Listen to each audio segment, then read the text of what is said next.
students. In our second lecture about magnetic materials, today we are going to discuss about origin of magnetism. ह्या origin of magnetism करता एक सगळ्यात महत्त्वाचं वाक्य हे आहे की origin of magnetism lies in circulating charges. म्हणजे जेव्हा चार्जेस हे एखाद्या पाथ मधून सर्क्युलेट होतात तेव्हा तुम्हाला माहिती आहे की करंट कॅरिंग लूप जर असेल तर it acts as a magnetic dipole. Magnetic dipole म्हणजे मॅग्नेट. म्हणून origin of magnetism lies in circulating charges हे खूप महत्वाचं वाक्य आहे की मॅग्नेटिझम ही प्रॉपर्टी सर्क्युलेटिंग चार्जेस मुळे एक्झिस्ट होते. आता कुठलंही मटेरियल असू द्या, मॅग्नेटिक मटेरियल जे आहे ते सुद्धा ऍटम्सचं बनलेलं आहे. आणि म्हणजेच काय की ऍटम्सला आपण building blocks of the material असं म्हणू शकतो. आता ऍटम मध्ये सेंटरला असतं न्यूक्लियस. सगळ्यांना माहिती आहे की सेंटरचं जे न्यूक्लियस आहे ते पॉझिटिव्हली चार्ज असतं. त्याच्यामध्ये पॉझिटिव्हली चार्ज प्रोटॉन्स असतात आणि न्यूट्रॉन्स असतात. आणि इलेक्ट्रॉन्स इथे दाखवलंय बघा. इलेक्ट्रॉन्स इथे सेंटरला असेल न्यूक्लियस आणि इलेक्ट्रॉन्स हे या पॉझिटिव्हली चार्ज न्यूक्लियसच्या भोवती अशा पद्धतीने सर्क्युलर ऑर्बिट मध्ये फिरत असतात. आता जेव्हा हे इलेक्ट्रॉन सर्क्युलर ऑर्बिट मध्ये फिरतात तेव्हा an electron revolving in orbit is equivalent to tiny current flow. म्हणजे काय की आपल्याला माहिती आहे की सर्किट मधून करंट फ्लो होतो असं आपण केव्हा म्हणतो, जेव्हा एखाद्या विशिष्ट पाथ मधून चार्ज हा सतत फिरत राहतो तेव्हा आपण असं म्हणतो की करंट फ्लो होतो. आता इथे बघा ह्या इलेक्ट्रॉनच्या मोशनची डायरेक्शन ही दाखवलेली आहे आणि आपल्याला सगळ्यांना माहिती आहे की कन्व्हेन्शनल डायरेक्शन ऑफ करंट ही दी फ्लो ऑफ पॉझिटिव्ह चार्जेसच्या दिशेने असते. आता इलेक्ट्रॉन जर ह्या दिशेने फिरत असेल तर आपण काय कन्सिडर करू शकतो, ह्याच्या अपोजिट डायरेक्शननी पॉझिटिव्ह चार्ज मूव्ह होतो. म्हणजेच conventional direction of current is opposite to the direction of motion of electrons. म्हणजेच या ठिकाणी an electron revolving in an orbit is equivalent to tiny current flow. म्हणजे ह्या ऑर्बिट मधून जेव्हा इलेक्ट्रॉन फिरतो तो इक्विव्हॅलंट आहे. कशाला? करंट लूपला तो इक्विव्हॅलंट आहे. आणि आपल्याला माहिती आहे की एखाद्या सर्किट मधून जर करंट फ्लो होत असेल तर that current flow is equivalent to magnetic dipole. म्हणजेच त्या करंट लूपला म्हणजेच त्या सर्किटला मॅग्नेटिक डायपोल मुवमेंट असते. आणि ती मॅग्नेटिक डायपोल मुवमेंट जी आहे ती ह्या ठिकाणी ह्या इलेक्ट्रॉन हा ऑर्बिट मध्ये फिरतो आहे म्हणून त्याला ऑर्बिटल मॅग्नेटिक मुवमेंट असं म्हटलेलं आहे. त्याला आपण म्हणतो orbital magnetic movement of an electron. Electron हा सब ऍटॉमिक पार्टिकल आहे. त्याच्यावर निगेटिव्ह चार्ज आहे हे सगळ्यांनाच माहिती आहे. हा सब ऍटॉमिक पार्टिकल जो इलेक्ट्रॉन आहे त्याच्या ऑर्बिटल मोशनमुळे त्याला मिळालेली मॅग्नेटिक डायपोल मुवमेंट त्यालाच आपण ऑर्बिटल मॅग्नेटिक मुवमेंट असं म्हणतो. आणि MORB ह्या अक्षरांनी आपण काय दाखवतो, orbital magnetic dipole movement. That is equal to काय आहे, समजा एखादं सर्किट असेल आणि त्याच्यामधून आय करंट फ्लो होत असेल आणि त्या करंट लूपची एरिया जर ए असेल तर आय इंटू ए हे आपल्याला देतं ऑर्बिटल मॅग्नेटिक डायपोल मुवमेंट. मग ह्या ठिकाणी हा इलेक्ट्रॉन एका विशिष्ट पाथ मधून, जसं काही इथे वायरच लावली आहे, त्या वायर मधून हा इलेक्ट्रॉन असा फिरतोय. या पद्धतीने आपण हा विचार करू शकतो. म्हणजे it is equivalent, orbit of revolving electron is equivalent to tiny current loop. म्हणजे इथे जणू काही हे जोडलेलं आहे सर्किट, अशा पद्धतीने आपण कन्सिडर करू शकतो. आणि असं जेव्हा असेल तेव्हा ऑर्बिटल मॅग्नेटिक डायपोल मोमेंट या इलेक्ट्रॉनची ORB म्हणजेच orbital magnetic moment of an electron is equal to I into A. I म्हणजे काय? करंट. करंट म्हणजे rate of flow of charges आणि A म्हणजे area of that current flow. अशा पद्धतीने आपण orbital magnetic moment of electron काढतो. आता ह्या इलेक्ट्रॉनला फक्त ऑर्बिटल मॅग्नेटिक मोमेंटच असते का? नाही, तर त्याला दुसऱ्या प्रकारची सुद्धा मोशन असते, ती आहे स्पिन मोशन. तर the existence of spin angular momentum is inferred from experiment such as Stern Gerlach experiment. तर काही एक्सपेरिमेंट जसे स्टर्न-गरलॅक एक्सपेरिमेंट आहे, यांच्यावरून हे सिद्ध होतं की इलेक्ट्रॉनला स्पिन मोशन सुद्धा असते. आता स्पिन मोशन म्हणजे ऍक्च्युअली जशी पृथ्वी स्वतःच्या ऍक्सिस भोवती फिरते किंवा एखादा भोवरा ज्याला आपण टॉप म्हणतो, तो टॉप स्वतःच्या ऍक्सिस भोवती फिरतो, तशा पद्धतीची स्पिन मोशन इलेक्ट्रॉनला नसते. जर एखादी बॉडी ए नंबर ऑफ पार्टिकल्सची बनलेली असेल, अनेक नंबर ऑफ पार्टिकल्सची जर बनलेली असेल, तर ती एखाद्या ऍक्सिस भोवती स्वतः भोवती त्या ऍक्सिस भोवती स्वतःच्या फिरू शकते. परंतु इथे इलेक्ट्रॉन हा एलिमेंटरी पार्टिकल आहे आणि म्हणून अशा पद्धती जशा पद्धतीने अर्थ फिरते स्वतःच्या ऍक्सिस भोवती किंवा टॉप फिरतो स्वतःच्या ऍक्सिस भोवती, तशा पद्धतीने इलेक्ट्रॉन काही स्वतःच्या ऍक्सिस भोवती फिरत नाही, कारण तो एलिमेंटरी पार्टिकल आहे, छोटासा पार्टिकल आहे, तर त्याला ऍक्सिस कसा राहणार.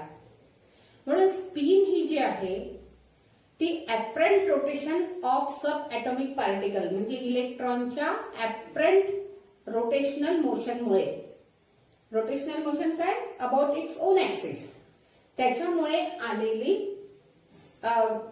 स्पिन हे त्याच्यामुळे एक्झिस्ट होतं असं आपण म्हणतो. It is apparent rotation of electron. It is known as spin. Rotation about its own axis. Apparent rotation of electron about its own axis is known as spin. Actually तशा पद्धतीने spin होत नाही, त्याच्याबद्दल आपल्याला विशेष माहिती नाही. In quantum mechanics and particle physics, spin is an intrinsic form of angular momentum carried by elementary particles, composite particles and atomic nuclei.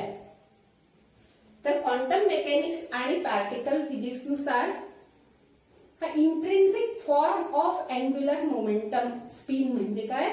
Intrinsic form of angular momentum म्हणजे ज्या पद्धतीने अंगीभूत आहे. स्पिन ही कशी आहे? इलेक्ट्रॉनची अंगीभूत प्रॉपर्टी आहे. जसं इलेक्ट्रॉनला मॅस असतं, इलेक्ट्रॉनला चार्ज असतो, तसंच इलेक्ट्रॉनला स्पिन सुद्धा असते. तर हे एक्सपेरिमेंट्सनी प्रूव्ह झालेलं आहे. आणि एखाद्या पार्टिकलची किंवा इथे आता इलेक्ट्रॉन घेतोय आपण, तर इलेक्ट्रॉनची एकूण मॅग्नेटिक मुवमेंट, त्यालाच आपण मॅग्नेटिक डायपोल मुवमेंट असं सुद्धा म्हणतो. इलेक्ट्रॉनची मॅग्नेटिक मुवमेंट ही सम असते, बेरीज असते. कशा कशाची? तर ऑर्बिटल मॅग्नेटिक मुवमेंट आणि स्पिन मॅग्नेटिक मुवमेंट ह्या दोघांची व्हेक्टर सम म्हणजे असते total magnetic movement of an electron. Total magnetic movement, नीट लक्ष द्या, total magnetic movement of an electron is the sum of, it is the vector sum of rather, the orbital magnetic moment of the electron and spin magnetic moment of the electron. तर ह्या दोघांची vector सम केल्यानंतर आपल्याला काय मिळतं? Total magnetic movement of the electron. तर total magnetic movement of the electron, total magnetic movement of the electron ही vector sum आहे. कोणत्या दोन गोष्टींची व्हेक्टर सम आहे? ऑर्बिटल मॅग्नेटिक मुवमेंट आणि स्पिन मॅग्नेटिक मुवमेंट यांची व्हेक्टर सम आहे total magnetic movement of the electron. आता आपल्याला magnetic movement of orbiting electron याच्याकरता एक्सप्रेशन डिराईव्ह करायचं आहे. ते आता आपण करू. आता आपल्याला एक्सप्रेशन काढायचं आहे magnetic movement of an electron revolving around the nucleus of an atom. याच्याकरता आपल्याला काय काढायचं आहे? मॅग्नेटिक मुवमेंट करता कोणाच्या? इलेक्ट्रॉनच्या मॅग्नेटिक मुवमेंट करता आपल्याला काय काढायचं आहे? इक्वेशन काढायचं आहे. आता आपण पाहिलं होतं की या ठिकाणी सेंटरला असतो न्यूक्लियस आणि न्यूक्लियसच्या भोवती हे इलेक्ट्रॉन हा जो आहे तो सर्क्युलर ऑर्बिट मध्ये फिरत असतो. आता this circular orbit of an electron of revolving electron it is like a current loop. आणि आताच आपण पाहिलं होतं की magnetic movement associated with a current loop, current carrying loop is equal to I into A. So orbital magnetic moment किंवा magnetic dipole moment is equal to I into A. हे आपण पाहिलं. A काय आहे? त्या लूपची एरिया आहे आणि I आहे करंट. आता ह्या इलेक्ट्रॉनला एक पूर्ण राउंड मारण्याकरता T एवढा कालावधी लागतो. म्हणजे जी व्हेलॉसिटी जर काढायची असेल आपल्याला इलेक्ट्रॉनची तर velocity is equal to distance म्हणजे 2 पाय r अपॉन t हे इक्वेशन मिळेल. मग t एवढ्या कालावधीमध्ये E एवढा चार्ज एक पूर्ण राउंड कंप्लीट करतो.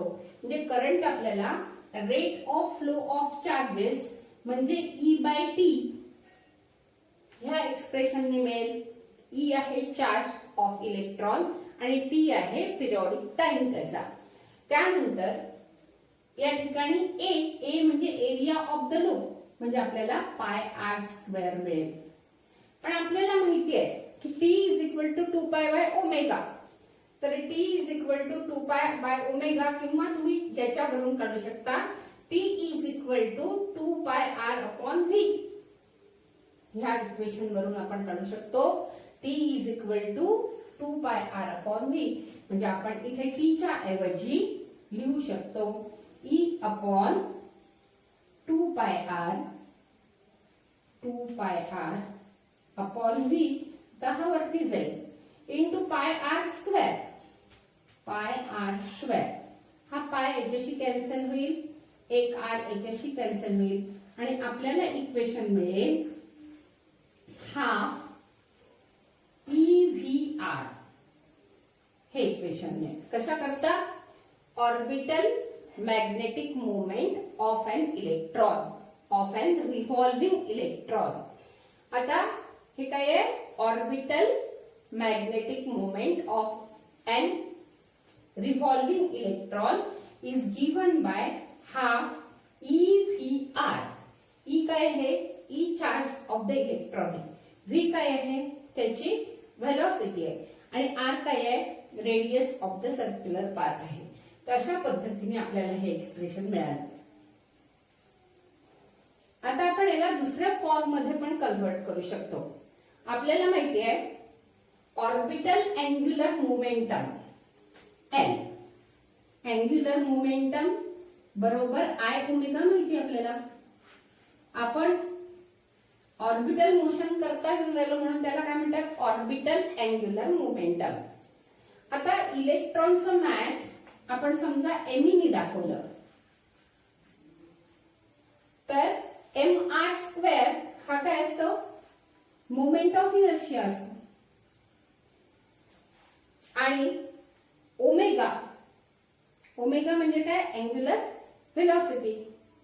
तर v बाय r मिळेल आपल्याला. v बाय r मिळेल. Omega is equal to v by r. v is equal to r omega माहिती आपल्याला इक्वेशन. त्याच्यावरून आपण काढलं omega is equal to v by r.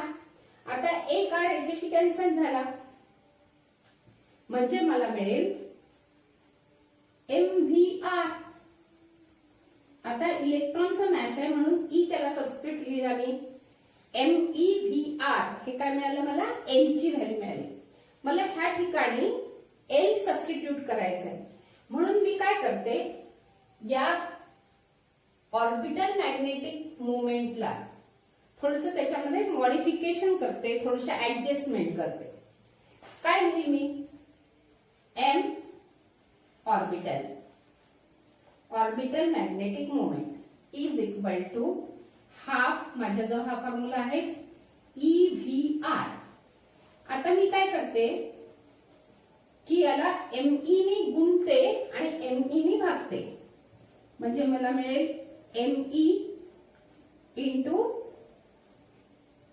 ME upon 2ME लिहिते मी इथे. तर ME नी गुणायचंय, मला इकडे करायचंय. मला MVR is equal to L लिहायचंय ना म्हणून मी ME ह्या साईडला घेते, थोडंसा ई आधी लिहून घेते आणि इथे लिहिते ME नी गुणलं मी, ME नी भागितलं, ME उरलं इथे VR जसंच्या तसं.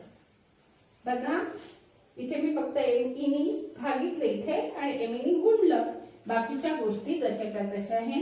EVR जसंच्या तसं आहे. ह्या MVR ला मी लिहीन L कारण it is orbital angular momentum म्हणून याच्या ऐवजी मी L लिहू शकते म्हणजे मला इक्वेशन मिळेल E upon 2ME into L मिळेल. म्हणजे ह्याच्यावरून M ऑर्बिटल म्हणजे orbital magnetic moment is directly proportional to orbital angular momentum. हे याच्यावरून लक्षात येतं आपल्याला की प्रूव्ह दॅट, असं समजा तुम्हाला विचारलं की prove that the orbital momentum of the orbital magnetic moment of an electron is directly proportional to angular momentum of orbital momentum of an electron. तर तुम्हाला त्या पद्धतीने प्रूव्ह करावं लागेल. आता जर मला हे वेक्टर फॉर्म मध्ये लिहायचं असेल तर मला लिहावं लागेल M वेक्टर ORB म्हणजे काय, orbital magnetic moment is equal to, आता इलेक्ट्रॉनचा चार्ज मायनस असतोय माहिती आपल्याला म्हणून minus E upon 2ME into vector L लिहायचं आपल्याला. ह्या इक्वेशन वरून हे दिसत आहे आपल्याला की इथे मायनस साइन आहे, याचा अर्थ मॅग्नेटिक मोमेंट कोणती, orbital magnetic moment is opposite to orbital angular momentum of an electron. इथे निगेटिव्ह साइन आहे ना, negative sign indicates that the orbital magnetic moment of an electron is opposite to the orbital angular momentum of an electron.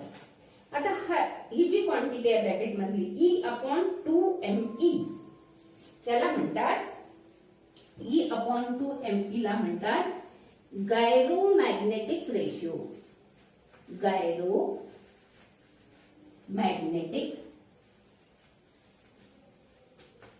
Ratio, गायरोमॅग्नेटिक ratio असं म्हणतात.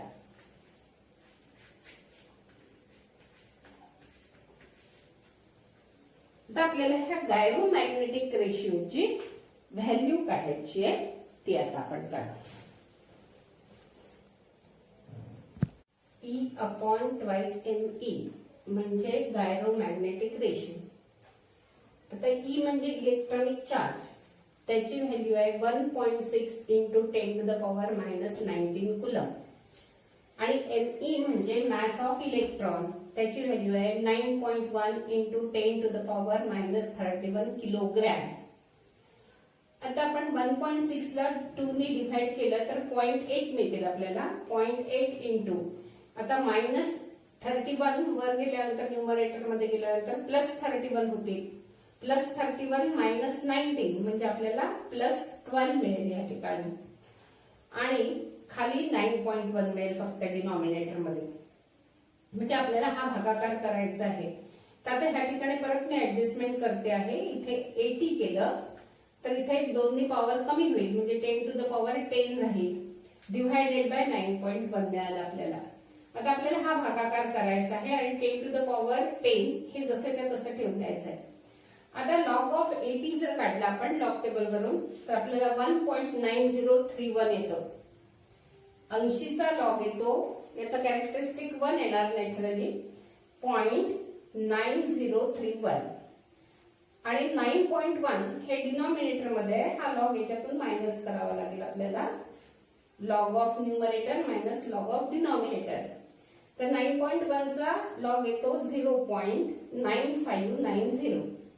आता याची जर आपण वजाबाकी केली तर आपल्याला मिळतं 0.9441 आणि ह्याचा जर आपण अँटीलॉग बघितला तर अँटीलॉग ऑफ 0.9441 येतो आपल्याला 9.792 म्हणजे it is nearly equal to 8.8.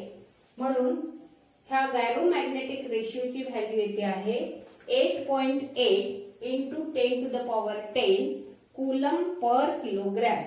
वरती बघा इलेक्ट्रॉनिक चार्ज आहे तो कूलम मध्ये मोजतो आपण आणि खाली मॅस ऑफ इलेक्ट्रॉन आहे तर ते किलोग्रॅम मध्ये दिलेलं आहे म्हणून याचे युनिट येईल कूलम पर किलोग्रॅम. तर अशा पद्धतीने गायरोमॅग्नेटिक रेशिओचं उत्तर येत आहे 8.8 into 10 to the power 10 coulomb per kilogram.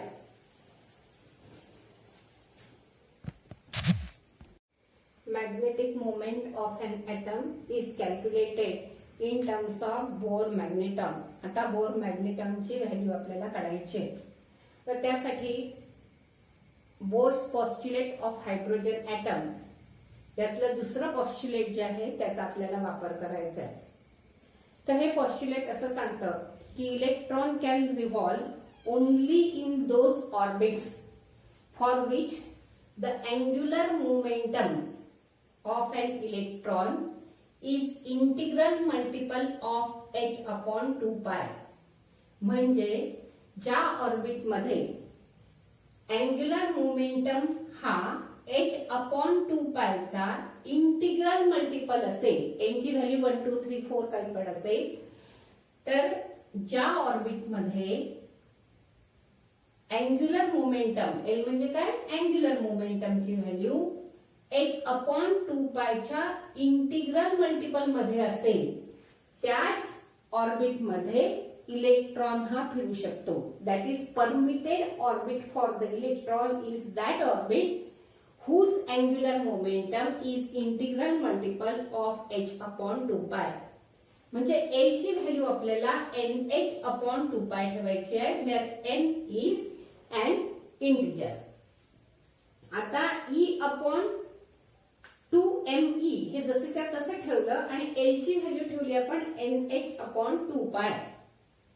आता आपल्याला या ठिकाणी 2 इंटू 2 4 करायचे आहेत. बाकीच्या व्हॅल्यू जशा त्या तशा आहेत पाय इंटू me nh. तर जर आपण n ची व्हॅल्यू 1 ठेवली तर ऑर्बिटल मॅग्नेटिक मोमेंटची व्हॅल्यू येते EH अपॉन 4 पाय ME. ही जी व्हॅल्यू आहे EH अपॉन 4 पाय ME याला बोर मॅग्नेटॉन असं म्हणतात.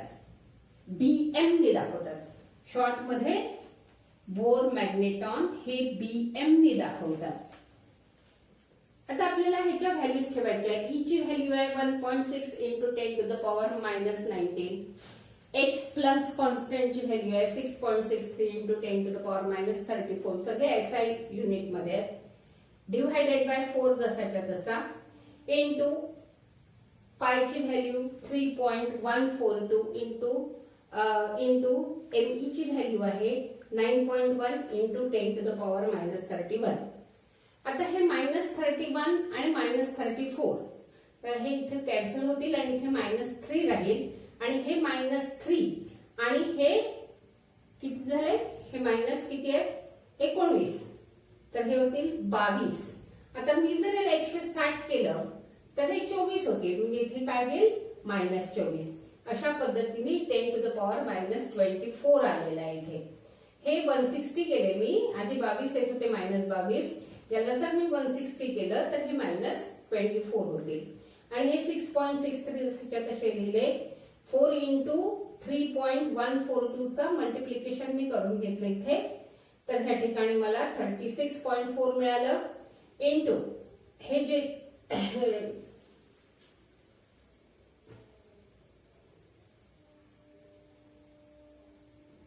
4 आणि 9.1 चा मल्टिप्लिकेशन केलं मी. 4 1 जार 4 आणि 9 4 जार 36 सॉरी. तर ह्या ठिकाणी हे मल्टिप्लिकेशन केल्यानंतर 36.4 मिळालं मला इंटू 3.142 जसंच्या तसं लिहिलं मी. आता मी हे 10 to the power -24 जसेच्या तसे राहू देते आणि ह्या बाकीच्या गोष्टींचा मी काय काढते, लॉग आणि अँटी लॉग काढते. आता लॉग ऑफ न्यूमरेटर करताना मला 160 चा लॉग मिळतोय 2.2041 लॉग टेबल मध्ये पाहिलाय. 6.63 चा जो लॉग आहे तो आहे 0.8215. ह्या दोघांची बेरीज केली म्हणजे मला लॉग ऑफ न्यूमरेटर मिळेल इंटू 10 to the power 24 शी मी काहीही केलेलं नाही, ते जसं त्या तसं मला नंतर लिहायचं आहे किंवा करायचं असेल तर इथे आपल्याला -24.000 करावं लागेल. आता जास्त कॉम्प्लिकेशन होऊ नये म्हणून मी हे घेतलेलं नाहीये, तर इथे मला न्यूमरेटरचा लॉग मिळालाय 3.0256. आता मला डिनॉमिनेटरचा लॉग काढायचा आहे, तर त्याच्यासाठी 36.4 चा लॉग काढला मी, त्याला 1.5611. त्यानंतर 3.142 चा लॉग काढला तर 0.4972 मिळाला मला. ह्या दोघांची बेरीज केली तर 2.0583 मिळालं. आता मला log of numerator minus log of denominator करायचं आहे. ह्या व्हॅल्यू मधून ही व्हॅल्यू मायनस करायची आहे. मला उत्तर मिळत आहे 0.9673. आता ह्या 0.9673 चा अँटी लॉग काढायचा आहे मला, म्हणजे मला उत्तर मिळेल 9.274 इंटू 10 to the power -24 जसंच्या तसं. आता हे मॅग्नेटिक डायपोल मुवमेंट आहे, त्याच्यामुळे त्याचं युनिट काय येईल एम्पियर मीटर स्क्वेअर. म्हणजे बोर मॅग्नेटॉनची व्हॅल्यू येते आहे 9.274 इंटू 10 to the power -24. तर ॲटमची मॅग्नेटिक डायपोल मोमेंट ही बोर मॅग्नेटॉन्सच्या स्वरूपामध्ये मोजल्या जाते. तर त्याच्याकरता आपण बोर मॅग्नेटॉनची व्हॅल्यू काढलेली आहे आणि ती आली आहे आपली 9.274 into 10 to the power -24 ampere metre square. आता काही आयन्सची आपल्याला मॅग्नेटिक मोमेंट ही पाहायची आहे. ती चार्ट मध्ये आपल्या पुस्तकामध्ये दाखवलेली आहे, त्याचा आपल्याला थोडासा विचार करायचा आहे.